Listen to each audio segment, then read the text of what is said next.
मेरा डॉक्टर शिव कुमार नागर का आपको सादर प्रणाम। सनातन साहित्य में अध्यात्म ज्ञान के ऊपर जितनी भी पुस्तकें लिखी गई हैं उनमें महर्षि वाल्मीकि द्वारा रचित योग वशिष्ठ महारामायण का एक बहुत ही प्रमुख स्थान है। आज मैं आपको इसी योग वशिष्ठ महारामायण से एक प्रसंग सुनाने जा रहा हूं। प्रसंग से पहले मैं इस पुस्तक की भूमिका के बारे में आपको बताना चाहूंगा।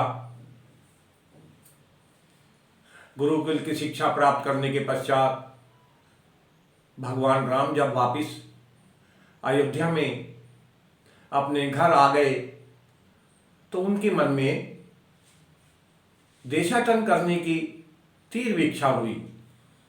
भगवान राम ने अपने पिता राजा दशरथ से आज्ञा लेकर देशाटन को प्रस्थान किया और भारत में जितने भी धार्मिक स्थान हैं, बड़े बड़े मंदिर हैं, नदियों के संगम हैं, पर्वतमालाएं हैं, वन हैं, उनका भ्रमण किया। लौटने के पश्चात, देशाटन से लौटने के पश्चात जब भगवान राम वापस अयोध्या आ गए तो उनके मन में वैराग्य उत्पन्न हो गया।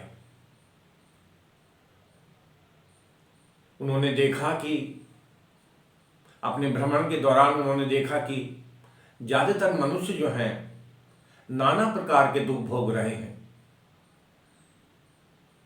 इनको देखकर उनके मन में बड़ी चिंताएं हुई, बड़ी शंकाएं हुई और राजसी ठाट बाट, राजसी खान पान, राजसी वेशभूषा, नृत्य गायन वगैरह से उनका मन जो है विरक्त हो गया।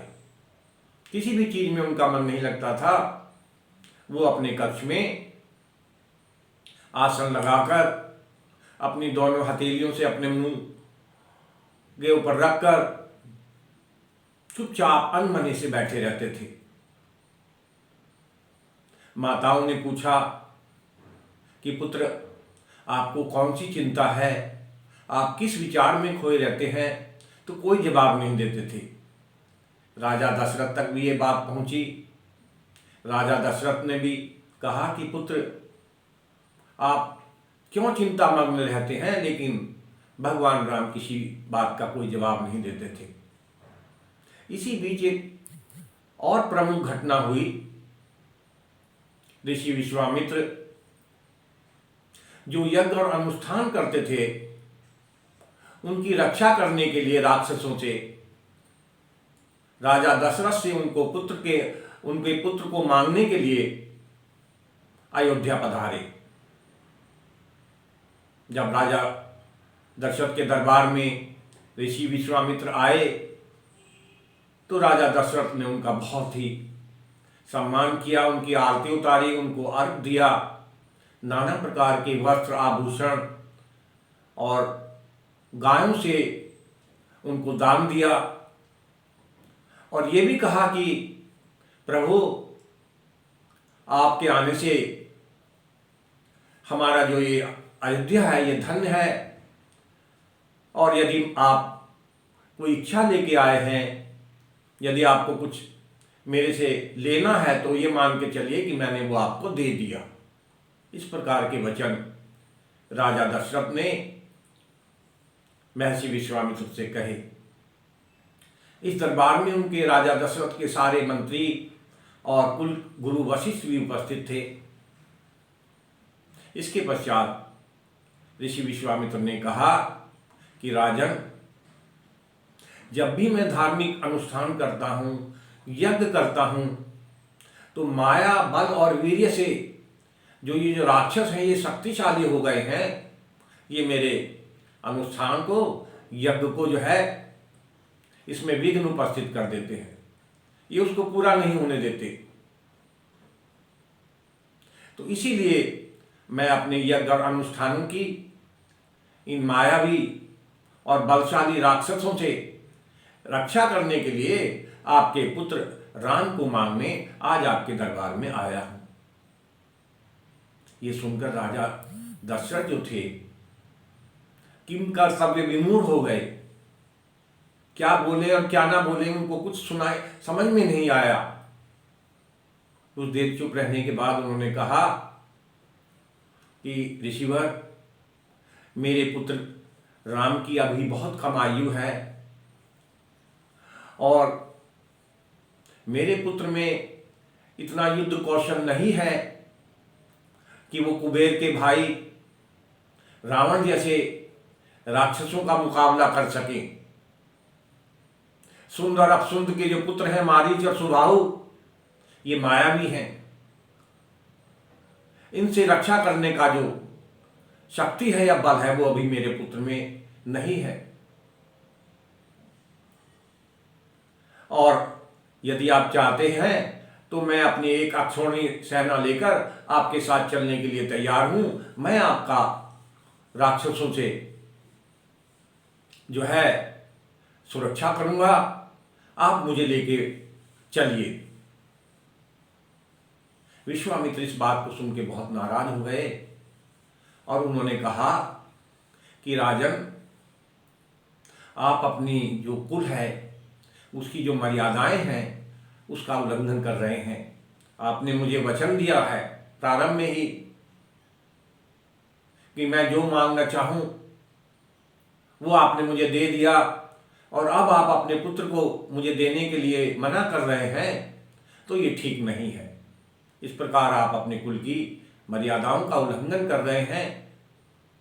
ठीक है, मैं जैसा आया था वैसा ही चला जाता हूं। विश्वामित्र क्रोधित हो गए। इस पर गुरु वशिष्ठ ने राजा दशरथ को समझाया और राजा दशरथ अपने पुत्र को देने के लिए विश्वामित्र के साथ भेजने के लिए तैयार हो गए। दूत भेजकर भगवान राम को सभा में बुलाया गया, लेकिन वहां में पर पता चला कि भगवान राम को वैराग्य हो गया है। उनके मन में नाना प्रकार की शंकाएं हैं, तरह तरह के विचार हैं और इन्हीं जो शंकाएं हैं भगवान राम के मन में, जिनकी वजह से उनको वैराग्य हुआ है, इन्हीं प्रश्नों का उत्तर उनके जो कुल के गुरु हैं वशिष्ठ वो उनको देते हैं। तो ये रोग वशिष्ठ जो महारामायण है, इसमें भगवान राम और गुरु वशिष्ठ के बीच जो संवाद है अध्यात्म ज्ञान के ऊपर, उसका बड़ा सुंदर वर्णन है। इसी पुस्तक से मैं एक आपको कथा सुनाने जा रहा हूं। जब एक बार मृत्यु ने ब्रह्मा जी के ऊपर हमला किया, बड़ी रोचक कथा है, आप ध्यान से सुनेंगे तो आपको अच्छी लगेगी। एक बार मृत्यु ने देखा कि आकाश में एक ब्राह्मण है, विप्र है, वो अनादिकाल से युगों से बैठा हुआ तपस्या कर रहा है। हजारों साल से नहीं, युगों से बैठा है और वो तपस्या कर रहा है। उसने इसका नाम आकाशज ब्राह्मण दिया। तो मृत्यु ने कहा कि मेरी नजर जो है इस पर क्यों नहीं पड़ी। मैं तो क्रम से संसार में जितने भी व्यक्ति हैं सभी को मारता हूं, सभी को काल के गर्त में धकेलता हूं, सभी को खा जाता हूं। मेरी नजर इस आकाशज ब्राह्मण पर कैसे नहीं पड़ी? मैंने अब तक इसको क्यों नहीं मारा? जैसे पत्थर की चट्टान के ऊपर तलवार जो है वो कुंठित हो जाती है, क्या इसी तरह मेरी बुद्धि जो है इस ब्राह्मण को लेके, आकाशज ब्राह्मण को लेके कुंठित हो गई, जो मैं इसको नहीं मार सका? और ये सोचकर वो इस आकाशज ब्राह्मण को मारने के लिए निकल पड़ा, यमलोक से निकल पड़ा। इस ब्राह्मण की स्थिति का पता लगाया गया कि ये इस समय कहाँ है। तो पता चला कि सुमेरु पर्वत पर सत्यलोक नाम का एक नगर है और वहां एक विशाल भवन है। उसमें बैठा हुआ ये आकाशज ब्राह्मण तप कर रहा है अनुष्ठान कर रहा है, ध्यान मग्न बैठा हुआ है। मृत्यु सतलोक गया और वहां से वो इस भवन में प्रवेश किया और उसने दूर से ही देखा कि ये आकाशज ब्राह्मण जो है समाधि लगाकर बैठा हुआ है। लेकिन इस ब्राह्मण ने, आकाशज ब्राह्मण ने अपने यज्ञ और अनुष्ठान की रक्षा करने के लिए चारों तरफ जो है प्रलय अग्नि को प्रज्वलित कर रखा है, अग्नि को चारों तरफ जला रखा है। प्रलय अग्नि की जो बड़ी बड़ी लपटें हैं आकाश को छूने वाली, वो इस ब्राह्मण के चारों ओर जल रही है और उसके बीच में ये बैठा हुआ ब्राह्मण तपस्या कर रहा है। मृत्यु ने कहा, मैं तो अक्षय हूं, मैं तो लोगों को मारता हूं, मुझे कोई नहीं मार सकता। और ये सोचकर वो इन जो अग्नि की लपटें थी इनमें प्रवेश कर गया, आकाशज ब्राह्मण तक पहुंच गया। उसने अपना हाथ आगे बढ़ाया इस ब्राह्मण को बाहर खींचने के लिए। इस आकाशज ब्राह्मण को बाहर खींचने के लिए अग्नि के घेरे से उसने अपना एक हाथ बढ़ाया, वो इसको नहीं खींच सका। दूसरा हाथ बढ़ाया, तीसरा हाथ बढ़ाया, 10 हाथ बढ़ाए, यहां तक कि 100 हाथों से भी वो इस आकाशज ब्राह्मण को हिला नहीं सका। ये ब्राह्मण टस से मस नहीं हुआ, बैठा हुआ अपना ध्यान और तपस्या में लीन रहा। मृत्यु हार गए और अग्नि के घेरे से निकलकर अपने जो राजा हैं, स्वामी हैं, यमराज के पास यमलोक में गया। कहा, प्रभु मैं आज एक आकाशज ब्राह्मण को मारने के लिए गया था, लेकिन मैं पूरा बल लगाने के बाद भी उसको खींच नहीं सका, उसको मार नहीं सका। क्या कारण है? यमराज थोड़ी देर तक चुप रहे, उसके बाद कहने लगे, मृत्यु तुम्हें अभिमान हो गया है, तुम किसी भी व्यक्ति को स्वयं अपने बल के आधार पर नहीं मार सकते। ये मनुष्य के जो कर्म होते हैं, चाहे वो इस जन्म के कर्म हो या पूर्व जन्म के कर्म हो, जिनको मारण कर्म बोलते हैं, यही मारण कर्म व्यक्ति को मारने में तुम्हारी सहायता करते हैं। यदि ये मारण कर्म तुम्हारी सहायता न करें तो अपने आप, अपनी शक्ति से, अपने बल से तुम किसी भी व्यक्ति को नहीं मार सकते। कुछ देर पश्चात चुप रहने के बाद यमराज ने कहा कि यदि वास्तव में तुम इस आकाशज ब्राह्मण को मारना ही चाहते हो तो इसके कर्मों का पता लगाओ, जाओ जगह जगह घूमो और पता लगाओ कि इस ब्राह्मण ने क्या क्या कर्म किए हैं। उन्हीं कर्मों की सहायता से आप इसको मारने में सक्षम होगे। मृत्यु निकल पड़ा, तीनों लोकों में गया, आकाश, पाताल, पृथ्वी, देशों में गया, देशांतरों में गया, बड़े बड़े नगरों में गया, पर्वतों पर गया, रेगिस्तान में गया, गांव में गया, सब जगह गया, लेकिन कहीं से भी इस आकाशज ब्राह्मण के एक भी कर्म के बारे में उसको कोई जानकारी नहीं मिली। सभी से पूछता था, भैया आकाशज ब्राह्मण ने कोई कर्म किए हैं? सब लोग चुप रहते थे, कहते थे कि हमें कुछ पता नहीं है। हार करिए, फिर दोबारा मृत्युलोक में यमराज के पास आया और कहा, विभो मुझे ये तो बताइए कि इसके कर्म मुझे कहाँ मिलेंगे, इसके कर्मों को मैं कहाँ खोजूं, कृपया ये मुझे बताइए। यमराज मुस्कुराए और कहा कि मृत्यु, ये जो आकाशज ब्राह्मण है ये कोई कर्म नहीं करता, ये कोई कर्म नहीं करता। मृत्यु ने कहा, महाराज इसके इस जन्म के कर्म नहीं होंगे तो पिछले जन्मों के कर्म? उसने कहा, ना इसने पिछले जन्मों में कोई कर्म किए हैं, ना ये अब कर्म करता है, ना आगे भी ये कोई कर्म करेगा, ये कोई कर्म नहीं करता। मृत्यु ने कहा कि प्रभु इसकी काया के कर्म नहीं होंगे, लेकिन इसके कोई मानसिक कर्म हो, मन से इसने कुछ कर्म किए हों, आप मुझे वो ही बता दीजिए।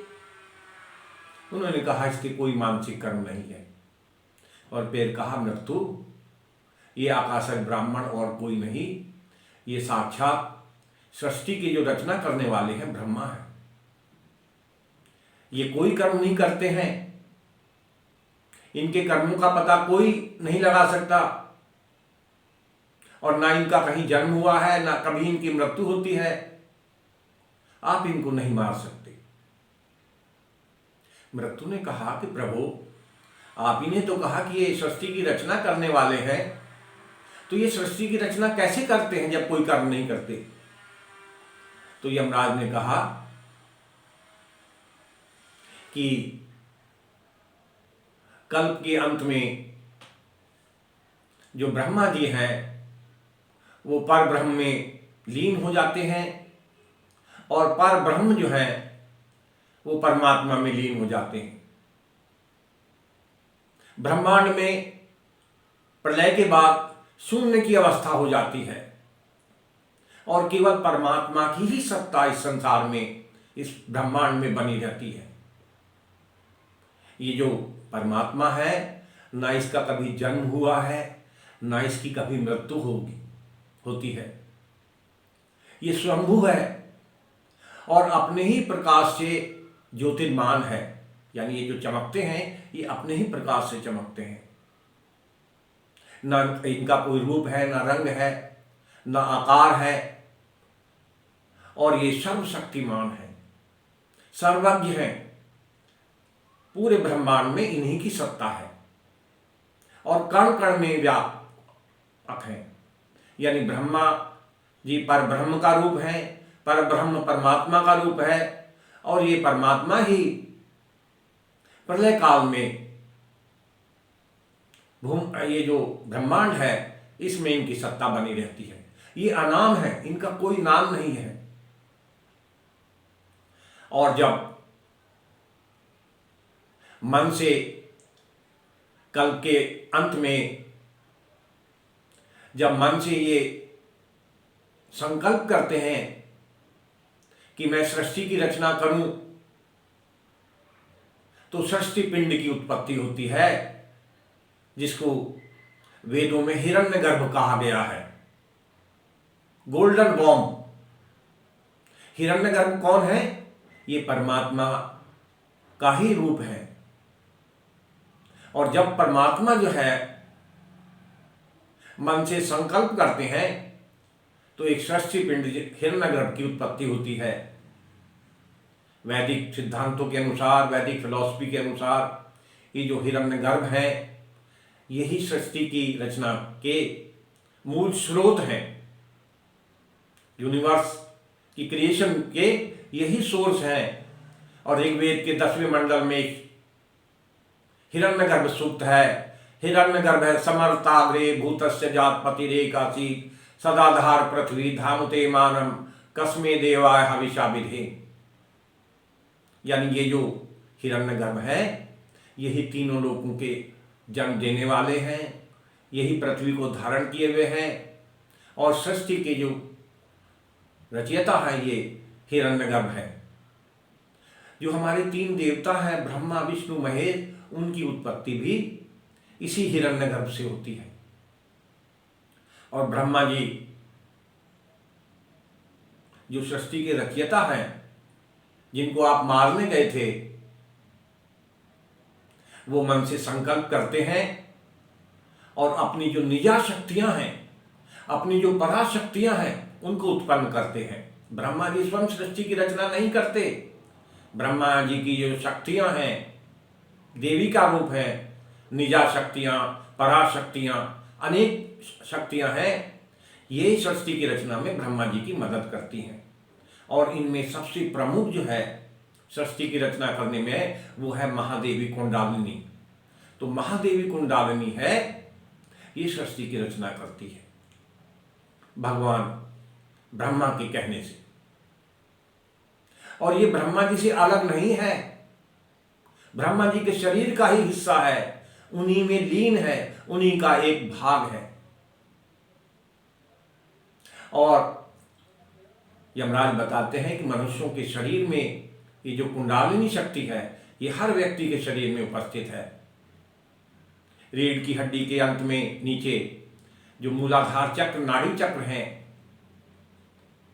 हमारे शरीर में, मूलाधार चक्र है सबसे नीचे रीढ़ की हड्डी के फैग एंड में, तो उसमें ये कुंडलिनी शक्ति एक स्वयंभू लिंग के चारों तरफ 3.5 लपेटा मारकर सुप्त अवस्था में रहती है, सोई भी अवस्था में है। एक सर्पणी से इसकी तुलना की गई है, स्लीपिंग सरपेंट से। और जब ये सोई अवस्था में रहती है तो बिल्कुल निष्क्रिय है, अप्रबोध अवस्था वेदों में और हमारे योग के ग्रंथों में इसको अप्रबोध अवस्था कहते हैं। और जब योगी लोग प्राणायाम द्वारा, आसन द्वारा, मंत्रों द्वारा इस कुंडलिनी शक्ति को जागृत करके ऊर्ध्वमुखी बनाकर और सब चक्रों का भेदन करते हुए, अर्थात मूलाधार चक्र से इस कुंडलिनी शक्ति को जागृत कर सुषुम्ना नाड़ी के में से, बीच में से स्वादिष्ठान चक्र में ले जाते हैं, वहां से मणिपुर चक्र में ले जाते हैं जो नाभि के पीछे स्थित है, उसके बाद अनाहत चक्र में जो हृदय के पास है, उसके बाद विशुद्धि चक्र में जो हमारे गले के पीछे है, और उसके बाद आज्ञा चक्र में जो हमारी भौं के बीच में है वहां ले जाते हैं, एक्टिवेट करते हैं, जागृत करते हैं। और उसके पास क्राउन ऑफ द हेड पर सहस्त्रार चक्र है, वहां पर ले जाकर परम शिव से इसका मिलन कराते हैं। यानी ये जो कुंडलिनी शक्ति है जो भगवान शिव का ही या कहिए ब्रह्मा जी का ही एक हिस्सा है, भाग है, इसका पुनः जो है परम शिव में विलय हो जाता है, सामुज्य की स्थिति हो जाती है और योगियों को मोक्ष की प्राप्ति हो जाती है। तो इसी कुंडलिनी शक्ति से ब्रह्मा जी सृष्टि की रचना करते हैं, विष्णु भगवान अपनी पराशक्तियों से जो है प्रजा का पालन करते हैं, और परम शिव जो हैं, भगवान शिव जो हैं, वो इन्हीं अपनी पराशक्तियों के द्वारा प्रलय करते हैं। जब कल्प का अंत हो जाता है तो हमें जो एक सूर्य दिखाई देता है ब्रह्मांड में, 11 सूर्य और उदित हो जाते हैं, 12 सूर्य हो जाते हैं, और ये अपनी तेज किरणों से पूरी प्रकृति को जलाने लगते हैं। समुद्र का पानी खौलने लगता है, सारे जीव जंतु मर जाते हैं, जल में जितने भी हैं, जल जंगल प्रकृति सबका विनाश हो जाता है, सब चीज जल जाती है। प्रलयग्नि की वजह से पूरी प्रकृति जल जाती है। उसके उपरांत बादलों के 2 वंश हैं, एक पुष्कर वंश है बादलों का और एक है आकर्तक। तो इन 2 वंशों के बादल जो हैं आते हैं और वो घनघोर वर्षा करते हैं, बिजली चमकती है आसमान में, घनघोर वर्षा होती है, और उस वर्षा की धार इतनी मोटी है जैसे वृक्षों के तने होते हैं, इतनी मोटी मोटी जलधाराओं से वो इस पूरी प्रकृति को जल प्लावित कर देते हैं, पूरे जल से भर देते हैं। इसके पश्चात भगवान शिव जो हैं वो अपना रौद्र रूप धारण करते हैं। भगवान शिव के इस रौद्र रूप का नाम है रुद्र शिव। तो रुद्र शिव तांडव नृत्य करते हैं, और तांडव नृत्य करते करते ये जितना भी जल है ये रुद्र में समा जाता है, या हम यूं कह सकते हैं कि भगवान रुद्र जो है इस सारे जल को पी जाते हैं। उसके पश्चात रुद्र शिव का, आकाश का, सबका जो है ब्रह्मा जी में विलीन, ये सब ब्रह्मा जी में विलीन हो जाते हैं, और ब्रह्मा जी परम ब्रह्म में और परम ब्रह्म जो है परमात्मा में विलीन हो जाते हैं। यानी प्रलय के पश्चात इस शून्य ब्रह्मांड में केवल परमात्मा की शक्ति ही रहती है। श्रोताओं, ये सब सुनने के पश्चात मृत्यु वापस चला गया, और अब मैं इस कहानी को यहीं विराम देता हूं। आप सभी का धन्यवाद।